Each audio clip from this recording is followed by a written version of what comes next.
Hello, and thank you for coming to the workshop yesterday. It was really good to see all of you. I just want to go over some of the exercises that we did or we explained in the class, and so you can try them on your own. Just do them on your own as you feel able to do. So just be careful, make sure that everything feels fine as you do them. And then if you have any questions or thoughts, then I'd be happy to help you out with that.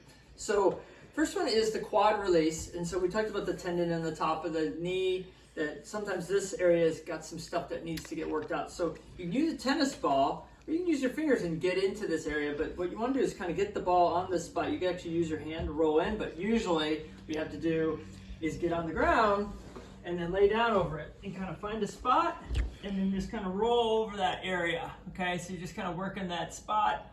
Usually you'll find some tender areas, especially on the side here, and what you're trying to do is get some areas in here, but also in here, to get that loosened up. So wherever you find that's kind of tender, work that out a bit, kind of massage it, it will help the tissue move a lot better. Okay, so that's called the quad release. Now also for the hip, you can also get up into the side of the leg, to IT band, and then what we call the vastus lateralis, into the hip area. So getting that area worked out as well will help, because we want to get that area loose so those muscles aren't pulling so tight and we don't have tension in the muscles that are causing lack of movement.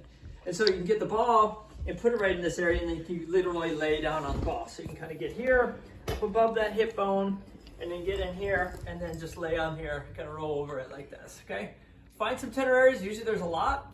Just kind of make sure you can vary the pressure so you can push off a little bit, or you can even just do this, not even on the ground, but against a wall or something. So if I had this against the wall, you imagine that's the wall and I'm kind of leaning up against it, that puts less pressure on it. So you can just try that, okay? The next ones were what we call the Thomas chest stretch. We showed this in the class.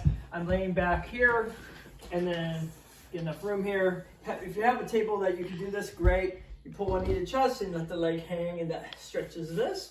If you don't have that, that's fine.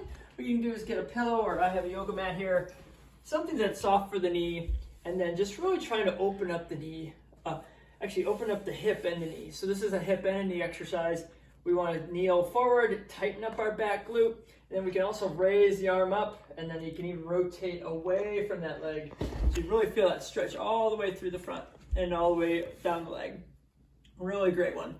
You can also add in the stretch for the quad, which may be a lot more intense of a stretch for some of you, so just be aware of that. What you can do is, let me see if I can put something behind us. So we got this big padded thing here, or you can get a stool or something, anything that kind of brings you up. You get in that same position, but now you can see my back leg's bent. And so then I lean forward, I try to keep a straight back, tighten up my back muscle, and now I feel a lot more intense stretch in my quad as well. So it gets the hip and the quad. You can also add in that. But the idea is really trying to set that pelvis, really get that lengthening here.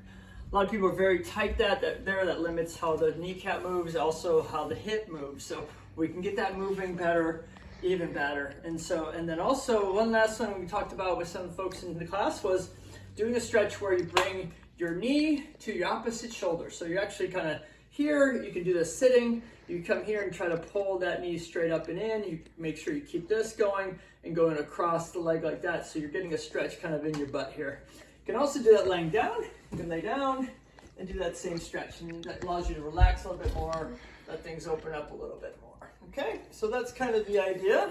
The more you can kind of do those stretches on a regular basis, they'll help you have some relief and get you into a routine that works really well. If you have any questions or if you need anything from me, just let me know. I'm happy to help.